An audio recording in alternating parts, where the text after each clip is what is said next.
자, 이 시간에는 로마서 12장 6절부터 8절 말씀까지 읽었습니다. 오늘은 로마서 49번째 시간으로 부제목은 예언의 역할을 잘 감당합시다 입니다. 예언의 역할을 잘 감당합시다.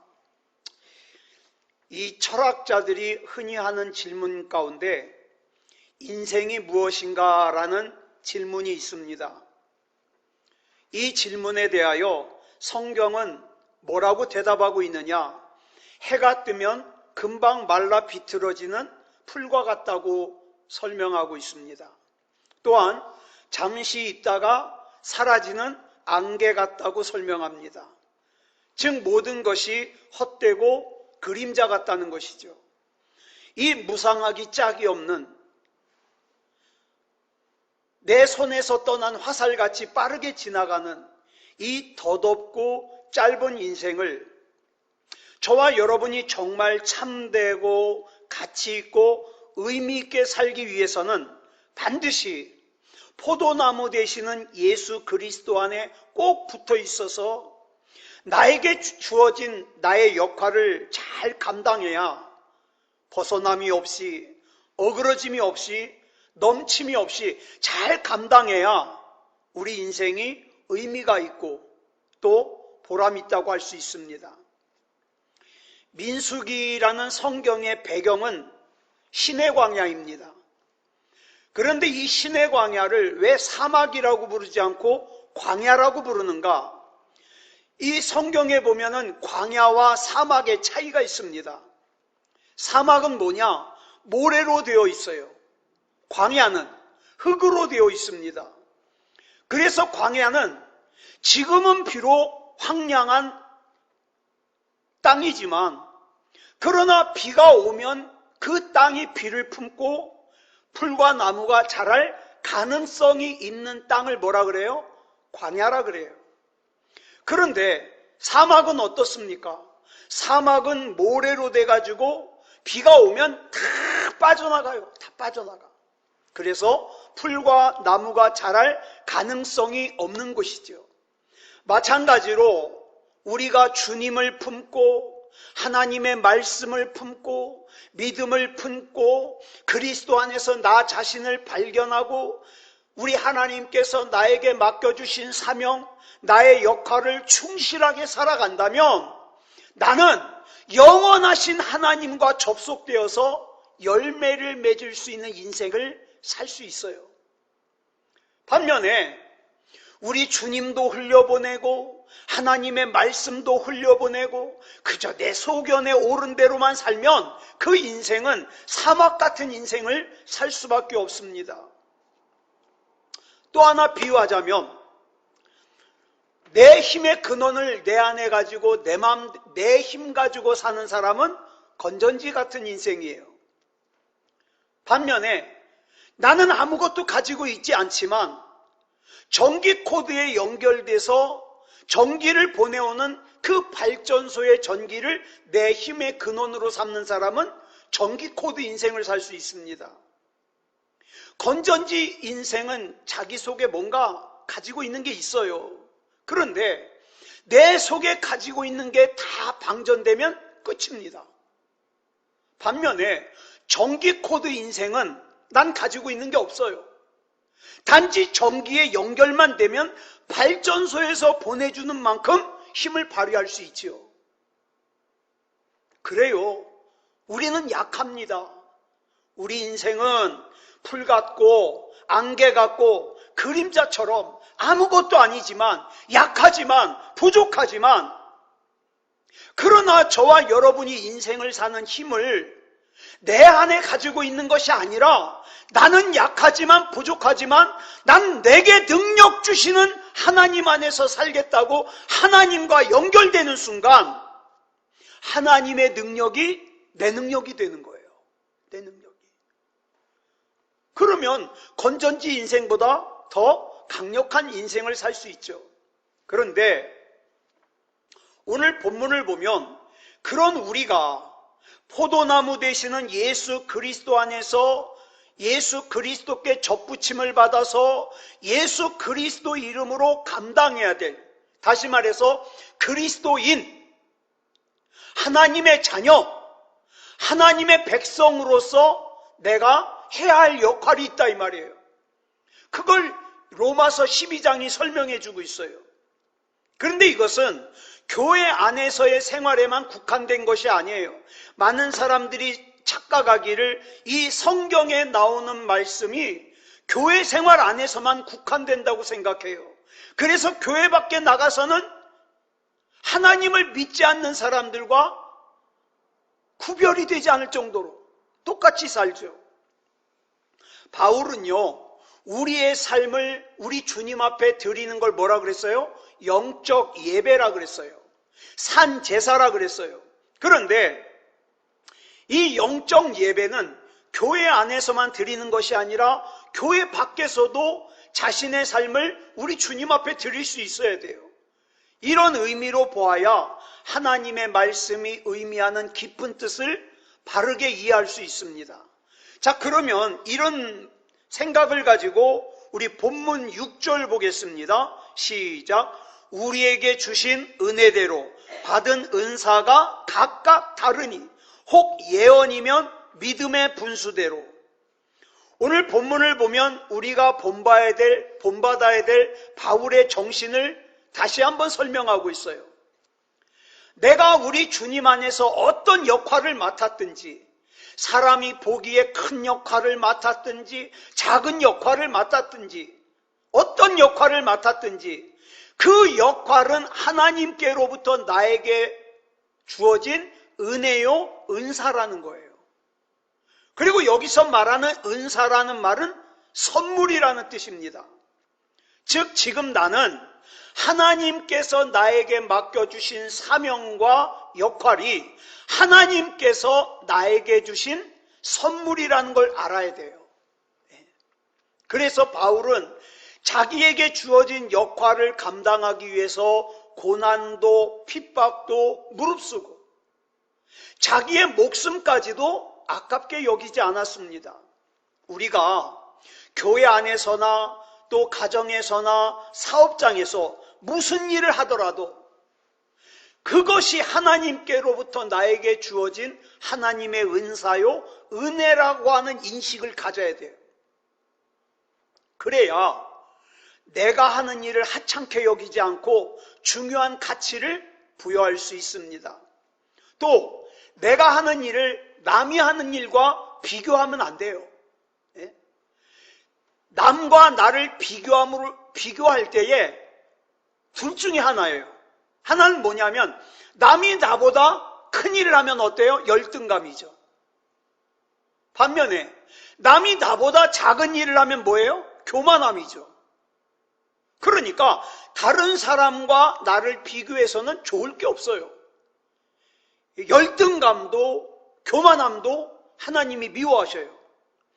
이런 인생을 사는 사람이 자기에게 맡겨진 사명, 자기에게 맡겨진 역할을 감사하겠습니까? 감사 안 하죠. 또 인생을 걸 수도 없어요. 제가 30년 전에 어느 교회에서 교육전도사를 하는데 그 교회에 박선희 집사님이라는 분이 있었습니다. 이분이 이제 수요일 날 금요일 같은 때는 예배 반주를 하는데 참 반주를 기가 막히게 해요. 같이 찬송하는 사람들이 힘이 나도록 굉장히 반주를 기가 막히게 해요. 그래서 제가 그랬어요. 참 집사님은 피아노를 참 은혜롭게 치시네요. 그랬더니 이분이 잠깐 동안 자기 간증을 하는데 자기는 피아노를 배워본 적이 없대요. 그러면서 전도사님, 제가 비밀 하나 알려드릴까요? 저는 악보를 못 봐요 그러더라고요. 악보를 못 봐요. 근데 피아노를 잘 쳐요. 뭐냐?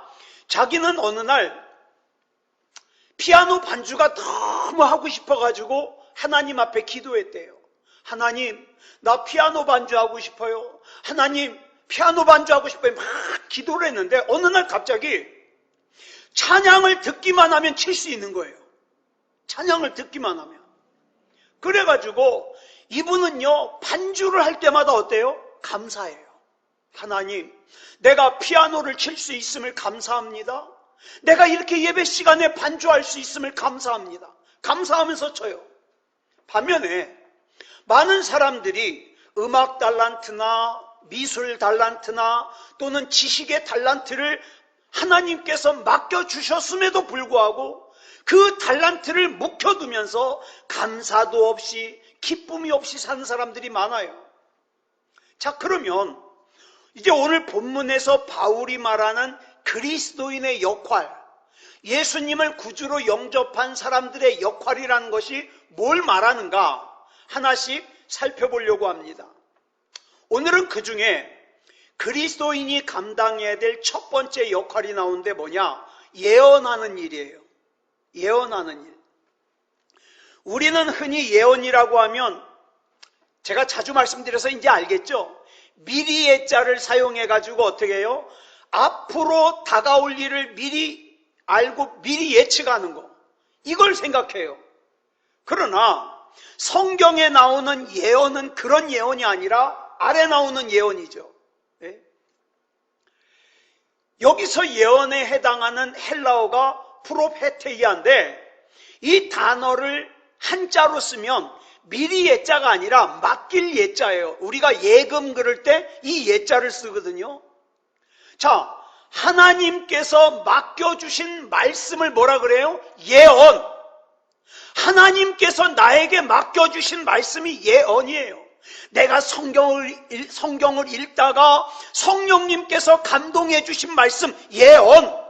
내가 예배를 드리다가 하나님께서 내 가슴 속에 부딪히게 해주신 말씀, 예언. 맡겨주신 거예요. 성경은 하나님께서 우리에게 맡겨주신 말씀을 예언이라고 합니다. 쉽게 말해서 우리가 그러잖아요. 말을 능숙하게 잘하든 말을 더듬든 어쨌든 간에 내가 하나님께 드리는 모든 말을 뭐라 그래요? 기도라 그래요. 마찬가지로 하나님께서 인간에게 주시는 모든 말씀을 뭐라 그래요? 예언이라 그래요. 예언. 자, 그러면 먼저 교회 안에서 생각해 볼까요? 교회 안에서 예언의 역할을 비교적 많이 담당하는 사람이 누구겠습니까? 설교자죠. 목회자죠. 그렇기 때문에 목회자는 전 참 이걸 중요하게 생각해요. 절대로 설교할 때 개인적인 얘기를 하면 안 돼요. 왜? 나는 예언자로서 하나님의 말씀을 맡은 자로서 하나님의 말씀을 전해야 될 사명이 있거든요. 그런데 여기서 우리가 먼저 짚고 넘어가야 될 것이 뭐냐? 교회 안에서 예언하는 역할, 즉 하나님의 말씀을 맡아서 전달하는 역할이 있다 그러면 상대적으로 또 뭐가 있을까요? 그 말씀을 듣고 배우는 역할도 있죠. 따라서 말씀을 맡아서 전하는 사람은 하나님의 말씀을 바르게 전할 수 있도록 날마다 하나님 앞에서 겸손하게 주님의 은혜를 구해야 됩니다. 그래서 우리 코로나 때문에 토요일 날 구역 예배 드리던 걸 갖다가 많이 쉬었죠. 이제 같이 상의하셔가지고 토요일 날 구역 예배 드리는 것도 다시 해야 돼요. 왜? 말씀을 맡았으니까. 말씀을 맡았으니까. 자, 그러면 하나님의 말씀을 듣고 배우는 사람은 구체적으로 어떤 주님의 은혜를 구해야 될까?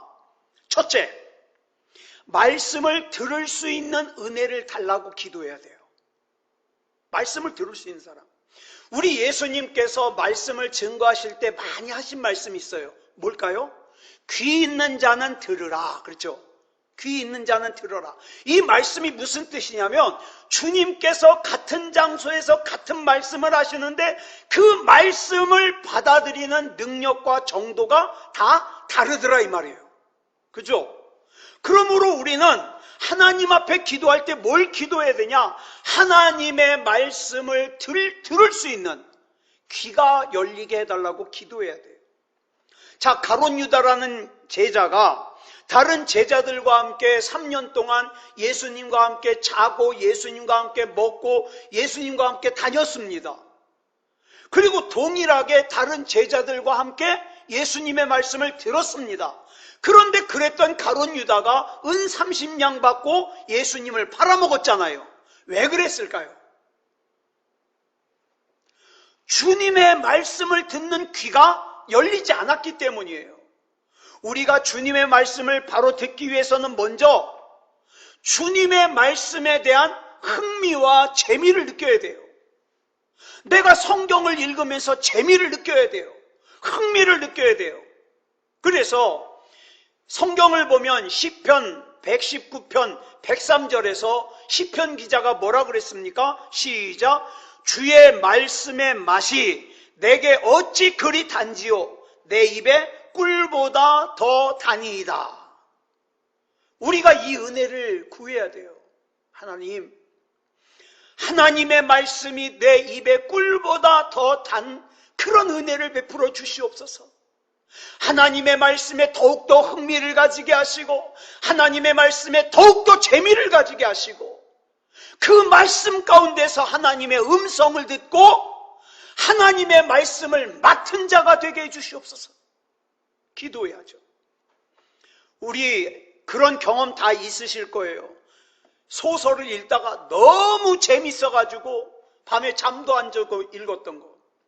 저 어렸을 때는 크로바 문고라는 책이 있어요. 시리즈가. 이 책이 너무 재밌어가지고 제가 그랬어요. 읽다 보면은 다음 내용이 궁금해가지고 잘 수가 있어야죠.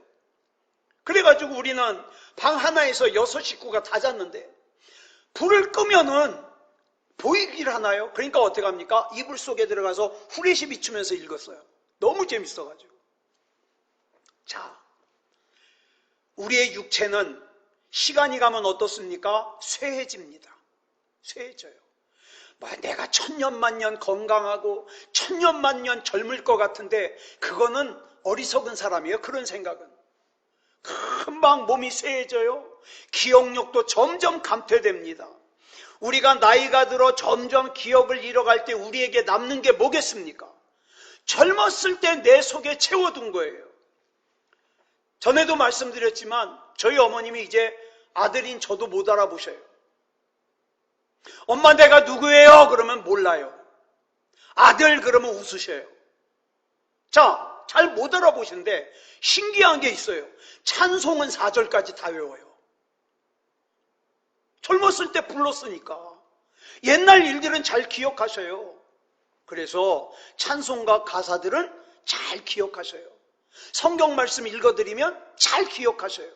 그러므로 저와 여러분도 하루라도 더 젊을 때 하나님의 말씀을 더 많이 읽어서 가슴에 새겨놓고 찬송 많이 불러야 돼요.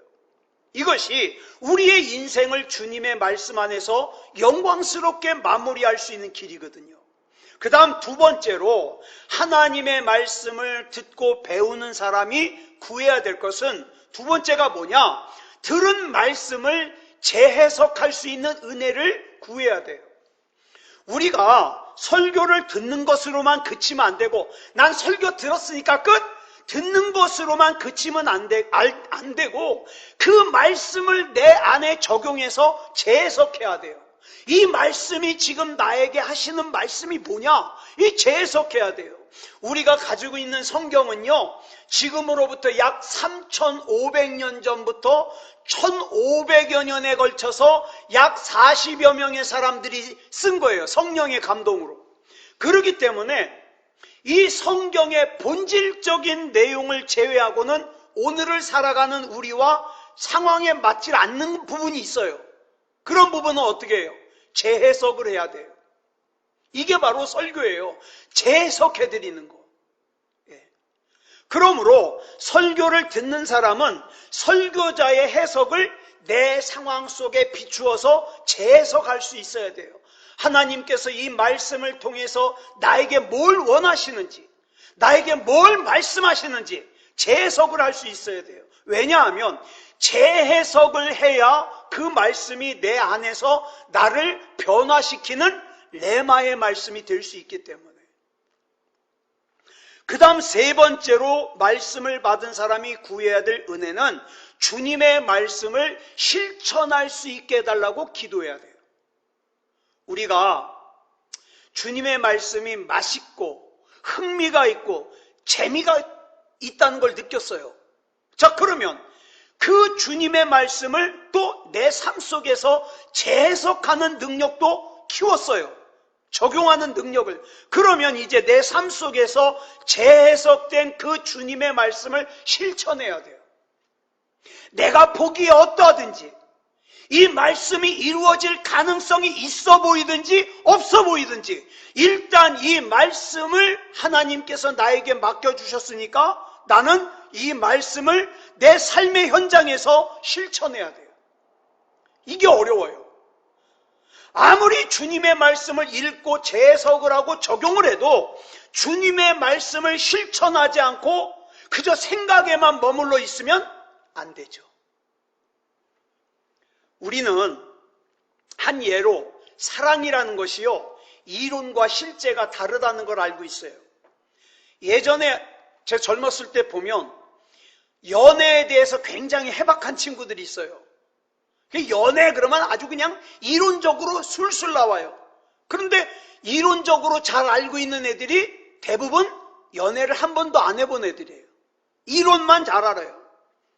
그래가지고 이론으로만 연애를 알고 있는 거예요. 야, 누굴 처음 만나면 뭐를 해야 돼? 절대 뭐는 하면 안 돼. 뭐 이렇게 훈수를 두죠. 그러다가 자기가 연애를 하게 되잖아요. 당황해요. 그렇게 이론적으로 잘하는 애가. 왜냐하면 이론으로만 알고 있던 연애와 실제로 자기가 하는 연애가 다르거든요. 하나님의 능력도 얼마든지 머릿속으로 그릴 수 있습니다. 하나님은 어떤 분이시다. 하나님은 어떤 능력이 있다. 하나님은 나를 어떻게 하신다. 이론적으로는 알고 있어요. 그런데 실제적으로 내 삶 가운데서 하나님을 만나고 동행하다 보면 달라요. 여러분, 한 예를 들게요. 성경에 보면 예수님께서 예루살렘을 보시면서 우셨다는 내용이 나와요. 왜 우셨을까요? 예수님께서 예루살렘을 사랑하지 않았다면 이 땅에 사람의 몸을 입고 오셔서 눈물을 흘리실 이유가 없죠.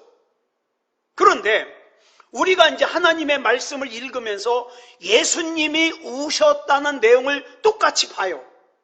그런데 어떤 사람은 예수님이 예루살렘 보고 우셨대, 끝! 그런 사람이 있는 반면에 예수님께서 예루살렘을 보고 우셨는데 그렇다면 내 심령 가운데 우리 주님께서 보시고 통분히 여기시고 우실 만한 부분은 없을까? 여기까지 적용하는 것은 어때요? 이 깊이가 다르죠. 깊이가 달라요. 이렇게 재해석을 한 뒤에는 내 속에서 예수님을 우시게 할 만한, 가슴 아프시게 할 만한 것들을 어떻게 해요? 잘라내야 돼요. 잘라낸다는 건 아픈 거예요. 그렇지만 잘라내야 돼요. 이게 뭐예요? 실천입니다. 그러면 이제 교회 울타리 밖에서는 예언의 은사를 어떻게 실천해야 되는가? 우리 한번 살펴보려고 그래요.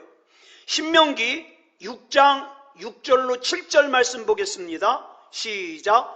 오늘 내가 내게 명하는 이 말씀을 너는 마음에 새기고 내 자녀에게 부지런히 가르치며 집에 앉았을 때든지 길을 갈 때든지 누워있을 때든지 일어날 때든지 이 말씀을 강론할 것이며 모든 그리스도인들은 가정에서 하나님 아버지의 말씀을 맡아 그 말씀을 가르치는 예언의 역할을 감당해라 이 말이에요. 그게 하나님의 명령이에요. 그러면 가정에서만 그렇게 하면 되냐? 아니요. 마태복음 28장 19절로 20절 보겠습니다. 시작. 그러므로 너희는 가서 모든 민족을 제자로 삼아 아버지와 아들과 성령의 이름으로 세례를 베풀고 내가 너희에게 분부한 모든 것을 가르쳐 지키게 하라. 주님께서는 우리 모든 그리스도인에게 사명을 맡겨주시기를 이 사회, 이 세상 속에서도 주님께로부터 받은 말씀을 전해야 될 사명을 주셨어요. 아유, 목사님, 제가 어떻게 전해요? 아니요, 사명을 주셨어요.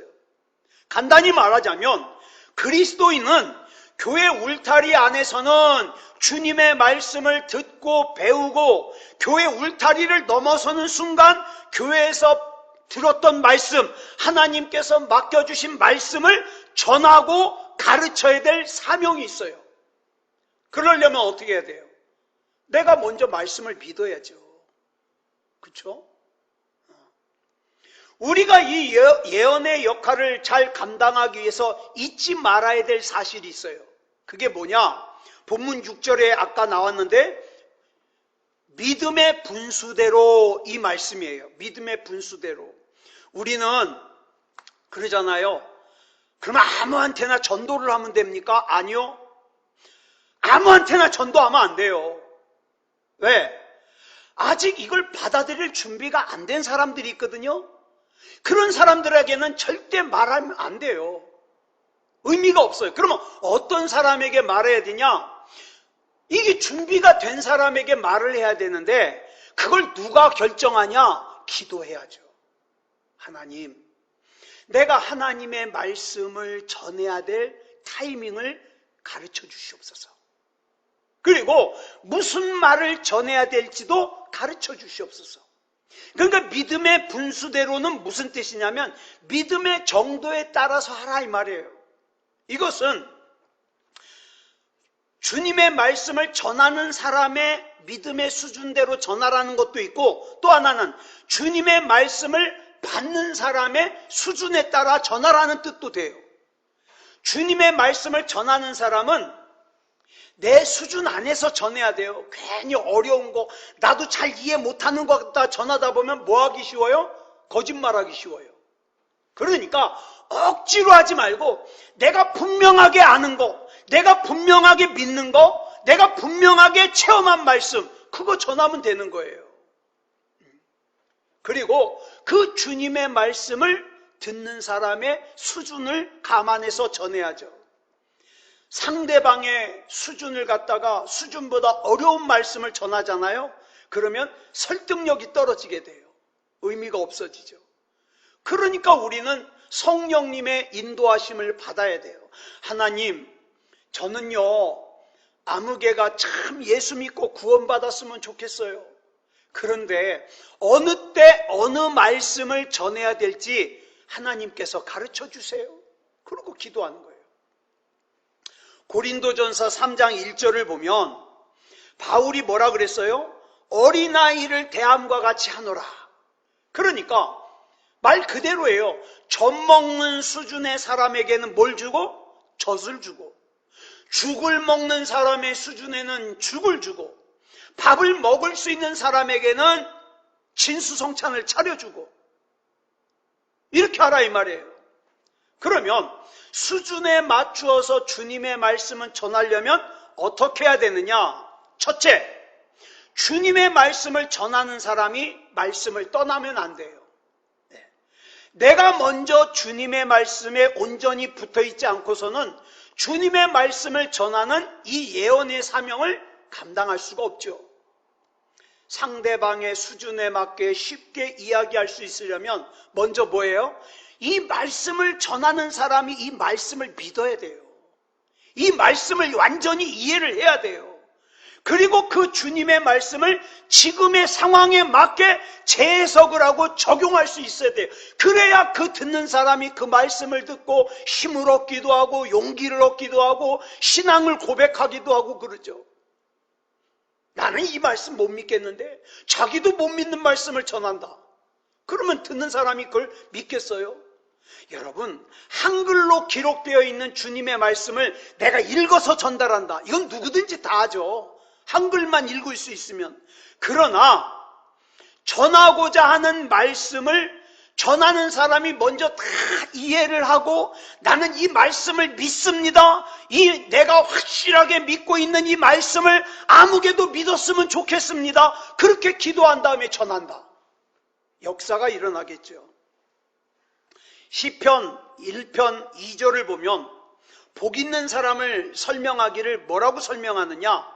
율법을 주야로 묵상하는 사람이라고 설명하고 있어요.